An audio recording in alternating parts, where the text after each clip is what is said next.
Bonjour les amis, j'espère que vous allez bien. Bon les gars, débriefing du match du Bayern Munich contre Feyenoord en Ligue des Champions et défaite du Bayern Munich 3-0. Oui, vous l'avez bien entendu, le Bayern Munich a perdu en Ligue des Champions face à Feyenoord.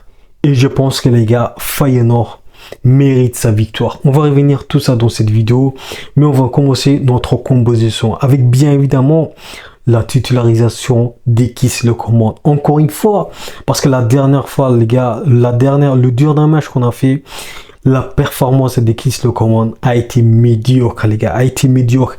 Et ce soir aussi, ça a été désastreux, les gars. On a eu un Ekis Le Coman qui était en difficulté dans les duels, un Ekis Le Coman qui avait du mal à faire la différence face aux défenseurs. Et donc, les gars, non seulement ce soir, on a eu des attaquants médiocres, des attaquants inefficaces, mais aussi on a eu des défenseurs fébriles. Des défenseurs fébriles, que ce soit Enekim, que ce soit Nguero, que ce soit Upamecano ou que ce soit Laimer. Ce soir, les gars, je pense que la majorité de nos joueurs, ils étaient fautifs. Ils étaient fautifs. Et donc, dans cette composition de l'équipe, Sané, il était sur le banc. Jamal Musiala, il a été titulaire. Et on va en parler, les gars. Le match de Jamal Musiala, je pense que pour moi, tout ce que j'ai vu de Jamal Musiala, c'était le pire match de Jamal Musiala au Bayern Munich. Et je pense que lui aussi, il est conscient. Et c'est la raison pour laquelle il a été sorti en deuxième période. Mais on va revenir tout ça dans la deuxième période. Mais on va rester dans cette première période. Parce que les gars, dans cette première période, oui, bien évidemment, on avait la possession des balles. Mais les gars, la possession des balles, ça va te servir à rien si tu t'en serves pas. Donc les gars, le Bayern Munich avait du mal à trouver des petits espaces dans la défense des Feyenoord. Le Bayern Munich a été en difficulté dans la créativité. Et on revient toujours la même chose, les gars. Le Bayern Munich, en termes de créativité, lorsque Jamal Musiala n'est pas créatif, n'est pas inspiré dans les matchs, lorsque Michael Olise, lui aussi, n'est pas inspiré dans un match, le Bayern Munich se retrouve dans la difficulté. Et ce qu'on a vu ce soir, c'était un Bayern Munich qui avait été en difficulté dans la créativité, un Bayern Munich qui était inefficace, les gars, qui a été inefficace. Et on va en parler, les gars, le match d'Ekis Le Coman. Ekis Le Coman, je vous rappelle, la dernière fois, il a fait un match médiocre, mais ce soir, il a fait un match totalement désastreux, les gars. Un match totalement désastreux. Un Ekis Le Coman qui avait du mal, les gars, à retrouver cette efficacité. Les face-à-face qu'il a moqué ce soir, c'est pareil. La dernière fois, il a moqué des face-à-face. Et ce soir, il a moqué ces face-à-face très importants pour le Bayern Munich. Et donc, les gars, Ekis Le Coman, physiquement, Feyenoord, la défense des Feyenoord, ils l'ont détruit, mais aussi dans le duel, il était incapable de gagner du duel. Et donc, les gars, Ekis Le Coman, je pense pas qu'il va prolonger au Bayern Munich la saison prochaine. Parce que les gars, nos ailiers ne font même pas peur aux défenseurs des Feyenoord. J'en parle même pas les autres. Un match qu'on a eu contre le Barça, contre Aston Villa, nos ailiers ne font même pas peur aux défenseurs de nos adversaires. Et donc les gars, le Bayern Munich en termes d'efficacité, on va en parler les gars, la première période des Harry Kane, c'est la raison pour laquelle les gars, je vous dis souvent que le Bayern Munich a besoin de recruter un attaquant secondaire qui peut mettre la pression sur Harry Kane, parce que Harry Kane, les gars, il est confiant, et donc cette confiance joue des tours. Parce que ce soir, ce qu'on a vu, c'est un Harry Kane qui était inexistant, les gars. Inexistant. Harry Kane qui rate des occasions. Harry Kane inefficace. Et donc, les gars, pour moi, il faut trouver un attaquant qui peut mettre la pression sur Harry Kane. Parce que là, je pense qu'il est à l'aise, les gars. Il est à l'aise. Il sait très bien que on peut pas sortir, on peut pas lui mettre sur le pont, parce qu'il sait très bien qu'il n'y a pas d'autres joueurs, qu'il n'y a pas d'autres attaquants qui peut mettre la pression. Et je pense que les gars, nos dirigeants et surtout Max Eber doit faire des choses. Parce que les gars, il dit souvent que le Bayern Munich n'a pas besoin de renfort. Mais les gars, bien sûr qu'on a besoin, les gars. Il faut se dire, les gars, nous avons besoin de renfort en attaque. Et surtout en attaque de points. Et surtout, on a besoin des ailiers, les gars. Des ailiers. Qui se les commande aujourd'hui? Il fait même pas peur aux défenseurs. Serge Gnabry, il fait même pas peur aux défenseurs. Ils sont devenus, les gars, il faut se dire la vérité, des ailiers poussifs. Des ailiers qui font même pas la différence. Des ailiers qui font tellement de déchets techniques que l'adversaire en profite. Et ce soir, ce qu'on a vu, c'est un Feyenoord qui a totalement maîtrisé le Bayern Munich, non pas dans la possession des balles, mais dans le duel, ils étaient très très très forts. Et donc les gars, la première période du Bayern Munich, nous étions très très forts dans la possession des balles.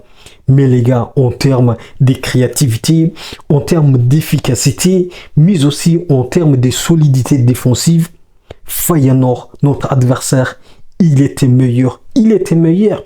J'en parle même pas. Les gardiens des Feyenoord qui est devenu un Neuer. Il est devenu un Neuer avec les arrêts magnifiques qu'il a fait, les gars. Donc, les gars, le Bayern Munich dans cette première période, c'était catastrophique.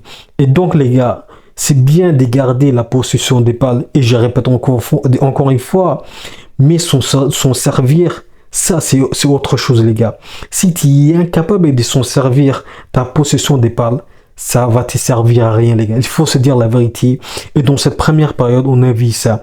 Un Bayern Munich incapable de faire la différence en attaque. Et le but que Jiménez a marqué, le joueur, l'attaquant des Feyenoord, c'était une erreur. Une erreur de Kim parce qu'il a mal interprété la trajectoire du ballon. Et donc les gars, on revient toujours dans la même opinion. Le Bayern Munich en défense, ça reste toujours fébrile. Ça reste toujours fébrile parce que les gars, si tu es incapable de faire la différence face à une équipe des Feyenoord, comment tu vas faire face à une équipe contre Manchester City, par exemple? Bien évidemment, les gars, il faut pas oublier. Feyenoord, ils ont fait un match nul contre Manchester City il y a un mois. Et ils ont fait une belle performance. Mais les gars, contre Manchester City ou contre Barcelone, comment tu vas faire? Comment tu vas faire, les gars? Comment tu vas faire? Et donc, les gars, le Bayern Munich en défense, c'était fébrile. On a vu une équipe, un collectif qui était moins confiant mentalement, les gars. Mais les gars, on peut dire que mentalement, bien évidemment, le Bayern Munich n'était pas présent aujourd'hui. Mais les gars, Feyenoord, ils nous ont atomisés. Ils nous ont atomisés dans cette première période. Parce que non seulement le but de Jiménez, c'était absolument magnifique. Mais aussi le deuxième but, les gars, avec la sortie d'Alphonso Davies sur blessure. Et ça, c'est pas une bonne nouvelle, les gars. C'est pas une bonne nouvelle. Et donc, l'entrée de Raphaël Guerreiro qui commet cette faute sur le joueur de Feyenoord. Et donc, Belotti pour Feyenoord et Jiménez qui convertit le but, le penalty.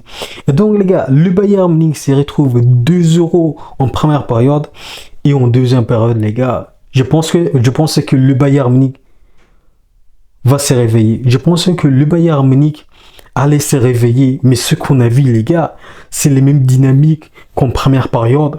Un Feyenoord solide défensivement, un Feyenoord efficace en attaque, un Feyenoord qui était très très fort, les gars. Très très très fort, les gars. Et donc, un Bayern Munich en deuxième période avec bien évidemment, les gars, l'entrée de Leroy Sané. Leroy Sané, les gars. C'est pour ça que je vous dis, les gars, nos ailiers, ils ne font même pas peur aux adversaires. Ils ne font même pas peur à nos adversaires.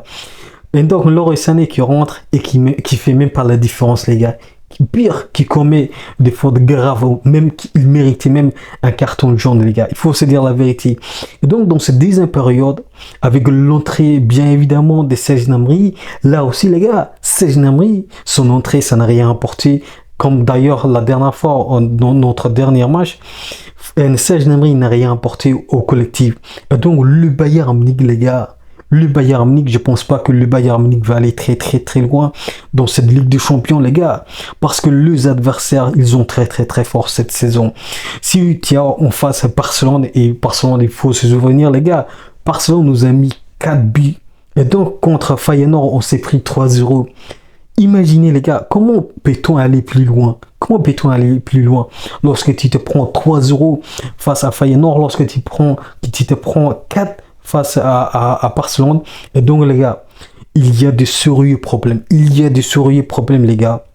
Je pense que nos dirigeants doivent songer s'il faut recruter cet hiver, s'il faut vraiment recruter en urgence cet hiver. Et pour moi, je pense que les gars, il faut recruter au moins, les gars, soit un ailier, soit un attaquant de poing. Voilà, les gars, je pense comme ça, moi. Il nous faut, les gars, un attaquant de poing ou un ailier. Franchement, les gars, sans ça, on va pas aller plus loin. Il faut se dire la vérité. Et donc, dans cette deuxième période, avec l'entrée de Serge Gnabry qui n'a rien apporté, comme je vous ai dit, et bien évidemment, on va en parler, les gars, le match de Michael Olise. Michael Olise, ce soir, j'ai pas vu le Michael Olise étincelant. J'ai pas vu un Michael Olise étincelant. On a vu un Michael Olise qui était franchement pas créatif. Il n'était pas vraiment créatif. Pire, il faisait des déchets techniques. Et donc, les gars, ce soir, aucun joueur, je vous dis aucun joueur, et même Kimmich, quand même, je peux reconnaître que Kimmich a fait quelques efforts, mais je pense que, les gars, la majorité de nos joueurs, ils étaient fautifs. Et comme je vous dis, Jamal Musiala, c'était pas son meilleur match. Pire, c'était son pire match que j'ai vu de Jamal Musiala avec le Bayern Munich. Michael Olise, pareil, les gars. Michael Olise, il n'était pas imposant ce soir. Il n'était même pas imposant. Et donc, les gars, même la sortie d'Alphonso Davies, les gars, en première période, je vais revenir là-dessus. Alphonso Davies, en première période, lui aussi, il était en difficulté, les gars. Sa blessure lui a sauvé, mais je pense que, les gars, lui aussi, il n'était même pas dans les matchs. Il était fautif. Et donc, les gars, on a eu un Bayern Munich en deuxième période en difficulté. Et donc, un Bayern Munich qui prend le troisième but de Feyenoord. Troisième but de Feyenoord. Et donc, le Bayern Munich encaisse en Ligue des Champions en 2025 3 buts. 3 buts, les gars, c'est honteux. C'est vraiment honteux. Donc, les gars, un Vincent Kompany qui se prend une leçon tactique de la part du coach de Feyenoord. Un Bayern Munich qui n'a rien proposé à part la possession de balles. Et comme je vous dis, et je répète encore une fois, tu peux avoir la possession des balles, mais si tu n'es pas efficace en attaque, si tu n'es pas percutant dans tes ailiers, ça va te rapporter rien, les gars. Ça va te rapporter aucune chose. Et donc, on a eu un Bayern Munich en difficulté, un Bayern Munich méconnaissable, les gars, mentalement, parce que mentalement, le Bayern Munich n'était pas présent. Et pire, les gars, en termes de qualité de jeu, le Bayern Munich n'a rien proposé. Le Bayern Munich, par rapport, bien évidemment, à Feyenoord, était inefficace, les gars. Et c'est la raison pour laquelle, je répète encore une fois, les gars, il nous faut un attaquant, il nous faut des ailiers. Est-ce que le Bayern Munich va investir en mercato hivernal? Je sais pas. Mais je pense que, les gars, on est obligé d'au moins de prendre soit un ailier, soit un attaquant de poing. Parce que, les gars, comme je vous dis, Harry Kane, il est très à l'aise. Il n'est pas sous la pression et donc il faut lui mettre la pression, les gars. Et donc voilà, les gars, un Feyenoord qui a été franchement très fort en termes de qualité de jeu, mais aussi en termes de solidité défensive et surtout un gardien exceptionnel, les gars. Un gardien exceptionnel qui fait des arrêts magnifiques, les gars. Des arrêts magnifiques. Voilà, les gars. Le Bayern Munich a été battu de manière sec, les gars, de manière sec. Il n'y a aucun débat, les gars. Il n'y a aucun débat. L'entrée de Pavlovic, d'ailleurs, les gars, Pavlovic, lui aussi, n'a rien apporté, les gars. Il faut se dire la vérité, à part maintenir la possession des balles, mais il n'a pas apporté autre chose, les gars. Il n'a rien apporté. Et donc, les gars, un Bayern Munich en deuxième période, très faible, très faible, même si bien évidemment le roi Sané a moqué la tête sur le poteau. Donc, les gars, il faut vite réagir, parce que, les gars, on est très mal, les gars, on est très mal, parce qu'il faut pas oublier, les gars, le Bayern Munich et surtout les 3 joueurs n'ont pas encore prolongé, que ce soit Alphonso Davies, que ce soit Kimmich ou que ce soit Jamal Musiala, ils n'ont pas prolongé et l'UCP, les gars, qu'ils changent leur avis. Et donc, je pense qu'ils vont songer, les gars, il faut songer sur leur avenir, parce que, les gars, si nous terminons encore une fois notre saison sur une saison blanche comme la dernière fois, là, je pense que le joueur et surtout les trois joueurs, ils vont vraiment se poser la bonne question. Est-ce qu'il faut continuer avec le Bayern Munich qui n'a rien apporté en des saisons, si on ajoute cette saison? Est-ce qu'il faut bien évidemment faire confiance au Bayern Munich et des Vincent Kompany? Ça, c'est une question que eux seulement peuvent répondre. Mais je pense que les gars, ce soir, ce match va vraiment laisser des traces. Parce qu'en termes d'image, et surtout en termes de compétitivité, ce qu'on a vu, c'est désastreux. C'est désastreux. Si on perd la Ligue des Champions, c'est qu'il nous reste la Bundesliga. Et la Bundesliga, c'est pas encore gagné, les gars, parce que derrière, il y a des belles équipes qui sont derrière, que ce soit Leverkusen ou que ce soit Francfort. Et donc, les gars, rien n'est encore gagné pour le Bayern Munich. On peut soit perdre la Ligue des Champions, ou soit perdre la Bundesliga, ou même au pire, perdre le 2, une compétition qui nous reste. Donc, on peut terminer la saison sur une saison blanche. Donc, voilà, les gars. Tout est possible parce que, les gars, je vous dis la vérité. La performance qu'on a fait ce soir, c'est désastreux. C'est désastreux, mais ça n'enlève pas la qualité de jeu et surtout la victoire des Feyenoord qui ont totalement maîtrisé. Et je veux vous parler, les gars. Le match du jeune Hadji Moussa des Feyenoord. Il a totalement atomisé nos latérales, les gars. Il a totalement atomisé nos latéraux plutôt. Et donc, les gars, ils ont eu franchement des attaquants très forts, très intelligents et très efficaces. C'est tout ce qui nous manque chez nous, les gars. L'efficacité, la percussion et surtout la créativité. Voilà, les gars. Voilà, les gars, tout ce que je voulais dire. Parce que, les gars, j'ai aucun autre mot à ajouter. Parce que le seul mot que je peux ajouter, c'est désastreux. Voilà, les gars.